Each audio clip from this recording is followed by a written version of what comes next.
कुछ वैसा। हाय दोस्तों, अभी ये गाना ट्रेंड कर रहा है और हम लोग प्रयास कर रहे हैं। छोटा सा कोशिश, अगर गलती हुआ तो माफ कर दीजिएगा। आइए ऋतिक बाबू प्ले कर रहे हैं हारमोनियम। पहली बार का मिलना भी कितना पागल कर देता है। ये पहली बार का मिलना भी कितना पागल कर देता है। कुछ कुछ होता है सांसों में पर ना जाने क्यों होता है।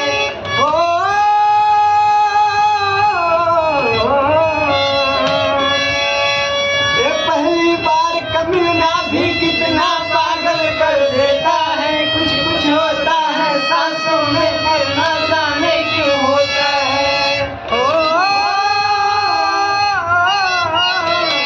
हम अपने प्यार के बारिश तुम पे बरसाने वाले हैं।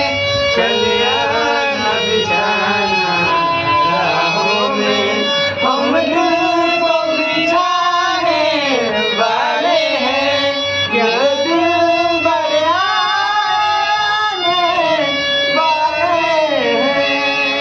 क्या तुम्हें पता है ऐ गुलशन